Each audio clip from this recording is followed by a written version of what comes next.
各位好，欢迎各位来到瓜子泡茶听 iPhone 的第6季的内容。我们这一季主攻一个话题，就是隐私。那今天呢，是我带来隐私的第一次分享。什么是隐私？为什么会想到这个话题？因为在我十几年的 Apple Store 工作的过程当中，我非常的确信，绝大多数的普通的 iPhone 用户，你问他什么是隐私，他是不太能说得出来的。当然，这也仅仅局限于我在中国大陆的这种搜集到的信息吧，可以这么讲。所以说呢，其实就算我在任职期间，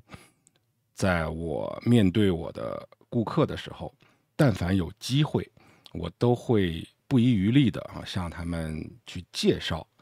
隐私的一些知识点啊，还有一些小的功能啊。但是我会发现，有大概6、7成的人其实是不能够很好的去理解我说的是什么东西的。比如说，直接讲这个跟踪他其实是不太清楚到底什么是跟踪。那如果我问他什么是隐私，其实他也不太能够非常准确的回答出来。那同样的道理我现在做这样的节目，一旦聊到隐私，当仁不让的第一次分享，一定是要去跟大家去聊什么是隐私这个话题。我知道我频道的观众不乏一些对这个话题已经烂熟于心，就是您可以教我了但是请允许我因为您如果觉得我说的你都会这所有内容对您没价值，您直接关掉节目就完了看其他的集，或者你干脆就YouTube 上那么多频道但是我还是希望任性一些根据我的经验和认知，面向普通人去聊一聊我是怎么看待隐私的。我希望在我的这个第6季的第1讲，先跟大家把大的基调定下来，别到时候我讲了好多内容，然后您听到最后反过来问我一句什么是隐私，这个概念还没搞明白。突然让我想到我们那个年代，在我上初2的时候，初中2年级的时候，那个时候是第一次开物理课，我非常喜欢物理课，然后学了整个1学年下来，我们那个物理老师呢也非常好，在帮我们做这个期末的总结，需要大考了嘛，然后呢，他就给我们举了一个例子，他说，在我做总结的时候，就搜集同学们的一些问题。其实有一个同学呢，就来问了我这样的一个问题，他说：“老师，我学了1个学期的电了，这个电流、电压、电阻是吧？电路图我也画了，实验我也做了，学到最后，我好像没搞明白什么是电呢？”他问了这么一个问题所以这个对我们当年的物理老师呢印象非常深刻，他也把这个问题带给了我们全班同学。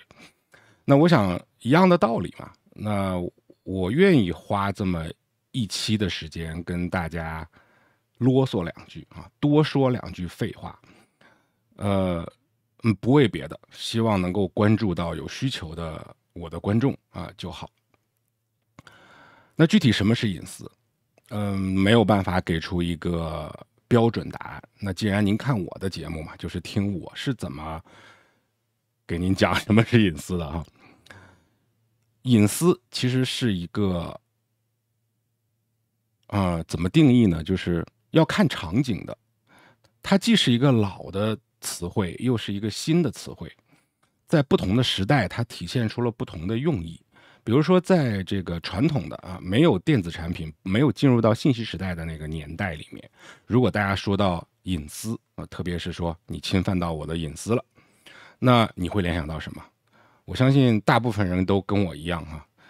无外乎就是什么你偷看我洗澡啦，看到我的裸体啦，然后就是偷窥我在家里干什么啦，就类似于这种嘛。那你还能想到什么呢只不过我把它直白的说出来了。那这种传统的对于隐私的概念，直至今天还仍然适用。你时至今天，你如果要描述刚才我说的那些不堪的场景的时候，也不是说不堪吧，就是让人觉得被侵犯到隐私的，就是没有丝毫质疑的，你这个行为一定是侵犯人隐私的，那还是没有改变它的意思。但是我们要聊的重点并不是这方面啊，因为我们要聊的是科技领域的隐私啊，现在这个信息时代的隐私再狭隘一点呢，我们聊的是 iPhone 上的隐私。你说有没有说拿这个 iPhone 去偷拍别人呢？有啊，这个呢也属于传统的隐私观念。比如说我们之前一直对比这个海内外的 iPhone 之间的一些细微的差别，也有不少观众在问，日版的怎么样？那我唯一知道的日版的 iPhone， 它的一个强制的要求就是拍照的时候一定要有拍照的快门声啊，而且是即便你手机静音了，只要你在拍照，它也要用最大的音量给你播放一个咔嚓的声音，让周围的人都知道你在拍照，就是不能偷拍。但是现在后来我也证实了，就是即便你买日本的手机，你拿到中国去用，你也可以关掉的。它只是在日本特定的区域，然后买的是日本版本的手机，才会有这种强制的措施体现出来，有点类似于默认 iPhone 自带 App 当中的那个海拔啊。你甭管是哪个国家的版本，好像到了中国你就显示不了中国的海拔啊，就这个道理啊。那关于隐私呢，我们主要谈 iPhone 上的隐私。那 iPhone 上的隐私到底指的是什么呢？其实说白了，翻译一下啊，我个人的理解，指的就是你的信息安全。我们说这个信息时代，科技是一面双刃剑嘛。那在我记得我小的时候，在90年代末的那个时候，一直都在说我们即将进入到科技时代。那个时候只是一个莫名的向往，小孩子嘛，又是男孩啊，那对这个一定是很向往的。但是一路走来，其实直到我上大学，我都一直在想，我到科技时代了，我到这个信息时代了吗？信息时代到底是啥呀？怎么了？那都还在想啊，20多岁了还在想这个问题。直到小30了啊，30多了，30岁冒头了，才基本上心里面有一个定数啊，说信息时代是什么。那信息时代其实从狭隘上来说，就是人人能上网了，就是最狭隘的大白话啊。但是如果你要深入一点的去扣题去分析信息时代呢，就是每一个生活在信息时代的人，他获取信息的便利性会无比的方便。那我们又说了，这个是双刃剑呢。你对比一下能上网跟不能上网的时候，你查阅信息的便利性是不是有非常大的改观？当然，我这边再插一句啊，反正这一期就是聊废话嘛。很多的，特别是上年纪的人，即便身处在绝对的目前嘛，是2024年的，不管你在，也不能这么说，就中国或者是发达国家，对吧？只要你不在那种很奇怪的国家，那你都毋庸置疑的身处在信息时代了。但是仍然会有一些人不知道怎么样去利用这个信息时代。我举个很简单的例子，有多少人在遇到了一个问题的时候，他的第一反应是上网搜索一个答案的？其实很少。但这样的习惯，其实在我上大学的时候，就2000年的那个2000年初期，就在学校里面就开始培养这样的习惯了。但是您看我节目的观众应该跟我大部分有40%左右吧，都跟我年纪相仿的，40岁上下的。扪心自问，你们的父母啊，我其实扪心自问，我做节目我可以拿自己举例子的，我父母绝对没有这个习惯。任何的问题，他只要脑子里面就是能产生一个疑问，都是挺不容易的事情了。更不要说产生出一个疑问之后，第一反应是自己上网搜了，就脑子里没这一撇的。虽然身处在信息时代，对吧？这个是我岔开一句话题啊。但是对于少部分的，您别给我抬这个杠啊！你放眼全中国14亿人，或者整个地球上的人里面，确实是少部分的人才会把遇到问题就去信息时代的大海当中去找的这种搜索的习惯内化到自己身体里面。我绝对认为这还是少数人。那能够这样去利用信息的人本来就是少数了。那我们说科技时代、信息时代的双刃剑，它体现在什么地方呢？就是一方面你找信息容易了，那我们多问一句，你为什么找信息容易了呀？就是因为信息多了嘛。那信息只要不断的，就是信息不但是多了，而且呈指数级增加，你知道这是一个很要命的事情。今天的信息就比昨天的信息不知道要多多少，数都数不清。这多少年累积下来，你能想象吗？这是天文数字。所以双刃剑的另一面就是这么多的信息，人们怎么样去合理的利用？这有点类似于自动驾驶马上就要来了。那如果是自动驾驶撞了人，这个责任，交通事故这个责任该怎么样去界定啊？所以信息时代是一种技术，技术来了之后，人们该怎么样去面对这种，在伦理道德上怎么面对这种技术？自动驾驶也是一样的道理啊。往往这个时候人们总是滞后的。所以你看，信息时代信息这么的发达，怎么会有这么多信息？除了所谓的国家政府颁布的信息以外，其实国家政府颁布的信息简直是大海里的一粒沙呀。真正我们所处的2024年，甭管哪个国家，这种数不清的天文数字的海量信息来自于哪里？来自于我们每一个人。你知道，就因为你作为一个人去每天用你手里的这台手机，你一天你能产生多少信息吗？可能很多人都没有想过这个问题。正因为每个人都是像这样每天用手机，每天产生海量的信息，那么你想想，世界上这么多人联合到一起，这每天产生的信息要有多少？那我姑且不说有垃圾信息的部分，我们就姑且说这些信息多到这种程度，你不应该去设计一个合理的管理也好、分类也好、合理使用也好、限制也好，总之你要有一种方式来去更好的让信息为我们服务，往双刃剑的那个有利的方向去走，而不是往那个有害的方向去走。它怎么才能往有利的方向去走呢？这个就是需要人类的软技能、软件的智慧。这信息时代，不管你是用什么方式去获取跟呈现信息，说到底，它目前为止还是人类的工具。人工智能现在还完全提不到取代人类这回事情啊。那目前为止，就算是现在吵得沸沸扬扬的人工智能，这个人工智能本身它也是作为人类的工具出现的。那但凡是工具，就有双刃剑。你菜刀既能做饭，也能砍人。那我们怎么样让这个菜刀往做饭的那方面去更多的偏斜一些，而尽量的甚至让它完全不会被用作去砍人呢？我相信这个是任何一个工具被发明且应用出来之后，人类一定要面对的问题。而这个问题是我们现在今天这期节目所要跟大家聊的隐私。所以这个叫隐私。那我们再反过头来看一下，我个人认为隐私是什么？现代的在 iPhone 上的隐私，我们说的就是怎么样更好的保护和利用我们自己生产出来的这些信息。因为只有你自己知道怎么保护跟合理的使用，因为你自己使用了这台手机，才会产生出来的一些新的数据。只有你知道怎么样保护这些数据，那我们才能够谈到每一个人怎么样保护，才能够谈到整个一个群体、一个国家、一个社会怎么样去保护。这个是一步一步的过程嘛。那什么叫因为你才产生的信息呢？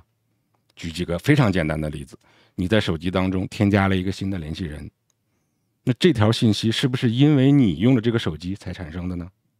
你拿手机拍了一张照片，这张照片是不是因为你用了这台手机才产生的这个照片的数据呢？你用这个手机，用短信也好、微信也好，各种方式去跟别人聊天、打字，打出的这些文字是不是你打的呀？那是不是你产生的这些数据啊？你用这台手机去导航，这些导航的数据，你从哪里到哪里这些位置，是不是因为你才产生的呀？你要是不开机，不用它导航，手机就关机，自己下楼去跑步去了，那不就没这数据了吗？所以只要你用手机，当然你说我看一下现在几点了，哎，你还真别说，就算你看现在几点了，你都会产生数据。我们较真一点来讲，你的手机，你看现在我们的 iPhone 本来是切个屏吧，你看我们的 iPhone 本来是黑屏的，对吧？我现在要看一下几点了，我就点一下屏幕，屏幕被点亮了。你知道 iPhone 的屏幕使用时间就会记录你屏幕的点亮次数以及点亮的时间，然后每周给你个汇报。这个我们之前的节目已经讲过了，这也是信息，也属于你因为用这台手机所产生的数据，包括你给手机充电充了几次，你的电池循环了几次，全是信息。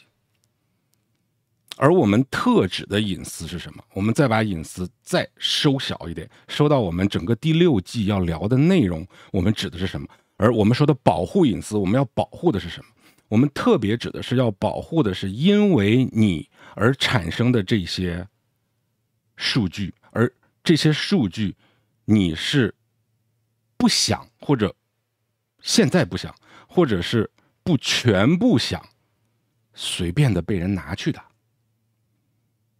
那这些数据我们就把它称之为隐私。比如说你总不会想你在手机里拍了一张照片，全世界人都能看得到吧？你总不会希望把你每天去到的地方，你的移动的路径让全世界人都看到吧？当然我说全世界人夸张了一点啊，人家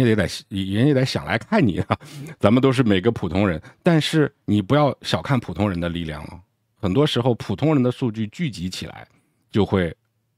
形成一个完全不一样的东西，一个完全你不认识的面貌呈现在你面前，你不剥开这洋葱的一层一层，你都不知道哦，原来这种事情出现在我眼前，它的源头竟然是我没有保护好我自己的隐私，才会变成这样子的。那这我们就谈得更深入一些了啊。那我们抛开政治的原因不谈，我们只从商业的角度去谈，也是同样的道理。大家知道互联网的运营模式，其实我觉得啊，90%甚至再往上95%都是通过广告。包括我现在做这个频道，我获得收益，为什么获得收益？也是承蒙各位看我的节目的同时，顺带着看了广告，然后呢，这个广告费给我拿到的一些分成而已。所以变着花样的，但凡是能通过信息去获利的，说到底大概率上啊都是因为广告。那如果我直接跟你说广告是什么，在我们的日常生活当中，广告这2个字其实是中性词，但是现在由于信息的泛滥，大概率上都成了贬义词。你看我做这个频道很简单的标题党，大家可能发现这个我自认为啊大家也可以监督我，对吧？我自认为我还是在标题党这一块做得很不够的。你比如说像我的工作背景在 Apple Store 工作过，我的起家呢又是靠做 iPhone 的一些话题跟大家聊起来的。你看我哪一期的这个标题讲 iPhone 的标题里面是写了这种类似于什么Apple 前员工教你怎么用 iPhone， 我从来没有用这样的话题啊。这大家知道我是 Apple 的前员工，其实都是在认认真真的看完我每一期节目，我不一定聊到哪儿，我说了一句我之前工作的时候，然后你才知道我是前员工嘛。那当然了，我做了一个 Apple Store 的系列的，那这是另外一回事。但即便在那个系列里面，我自认为我起的标题还是比较保守且真实的啊。有的时候 YouTube 给我推荐一些所谓的创作灵感，跟我的频道节目类似的一些东西，特别是发布会刚刚过 ，Apple 发布会刚过嘛，然后我就会看到很多的我所谓的竞争的这个频道，大标题全都是你必须要会的什么什么功能，iPhone 16iOS 18发布你一定要看的哈，就是类似于这种啊。我自认为啊，我的节目当中很少会用这样的标题来去博大家的眼球。那所以正是因为这样的一些风气，比如说博流量，对吧？就这样一种风气，造成了广告这个东西在普通大众的这个底层认知当中，就逐渐的变成了一个贬义词了。但我个人其实并不觉得广告就真的不好。举个例子 ，Apple 自己的广告，我全是打开的。我还是想看到广告的，因为有一些广告还真的是有用的。就你包括在海外比较让人诟病的 Facebook， 就是 Meta 家的广告，有些其实它推送的对的话，我其实还是蛮受用的。你包括 YouTube 的广告，它有的时候就在中国，因为 YouTube 没办法就是没有中国业务嘛，所以也不会有中国本土的公司说我要在 YouTube 上去推一个我的广告，这没有意义啊。但其实如果你身在国外的话，你就会发现，你像我现在看到的一些 YouTube 上的广告，当然我现在是会员，但是有的时候，比如说我没有及时续会，有那么2天时间要看广告了，然后其实我就会发现还蛮受用的，就是它的一些广告可能就是我楼下的那个小超市。最近什么牛奶便宜、鸡蛋打折的这种广告，那么还蛮有用的。这东西你就北美嘛，靠超市生活的，没有网购的，特别是生鲜，疯了，生鲜网购啊，这在这边没听说过。那你说这个广告有没有用的啊？我觉得还是有点用的啊。所以其实广告是一个中性词，但是说1000道1万，今天我们聊的目的有2个。第一个是希望我们接下来的观众每一个人，我们能够达成一个基本的共识，就是您得知道我们接下来这一个整个第6季的20多集的内容啊，我们聊的隐私到底是个什么？我必须花一点时间把这个铺垫给它铺好了。什么是隐私啊？不是别人偷看你洗澡，而是聊的是数据的安全，个人数据的安全啊，这个是我们要聊的，这叫隐私，这是第一个。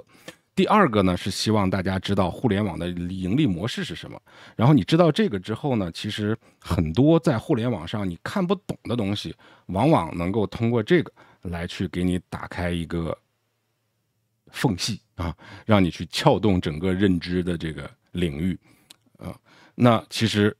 所谓的保护隐私，我刚才说刨除政治层面以外，所谓的保护隐私，其实就是为了防止一些我不愿意看到的广告啊，或者说我不希望你根据我的什么访问记录，对吧？我的浏览记录，我的搜索记录来向我推广这些广告，我看了会不舒服啊。那怎么样保护自己？怎么样把因为自己用 iPhone 的这些产生的我独有的这个数据，我们之前不是讲过一期 iCloud 的节目，叫做数字遗产啊，就是你死了以后，你生前因为用手机生成的这些数据，那也是你的遗产，是吧？这个不应该被轻易拿走的。那当然，现在我们还没有这个环境跟氛围，我们没有一个强有力的雷打不动的法律来去保护我们的时候，那我们能做的是什么？我觉得只有是自己学习啊，自己来保护自己。那要不然怎么办呢？在一个成熟的市场里面，其实作为消费者，作为用户，他不用懂这一行啊。比如说我之前装修，大家都知道装修很头大啊，我起码在中国是装修过的，现在在国外还没有装修过，中国装修过，那真的是你要想不被骗，你真的是装修这一行，你得变成一个半专家啊，就准入行，你才会不被骗。但我还蛮欣赏有一家装修公司打出的广告，就是您来装修，您不必要懂装修，就这个意思嘛。就意思就是说我们不会骗你啊，我们是全心全意为你服。就是你甭管这家公司真假，现在还在不在，可能也不在了，我不知道。但是这个广告让他的那句话我没有全背住，但他那个意思还蛮深入我心的啊。就是你如果处在一个足够安全的环境里面，其实你没有必要什么都懂。但是如果你处在一个不安全的环境里，那怎么办？我没有办法，我只能自己多学一点，自己保护自己。没有人保护我了怎么办？我只能自己保护自己了，这是最底层的人权了吧？所以说啊，什么是隐私？我们想用这样的方式给大家做一下开篇。接下来呢，我们就会逐步的进入到隐私菜单当中。一方面按照菜单的顺序，一方面按照我自己对想聊的内容的一些整理，给大家带来不小于20讲的内容，希望对大家有所帮助，也感谢各位的观看和关注。好，今天我们先聊这么多，感谢各位，我们下期再见。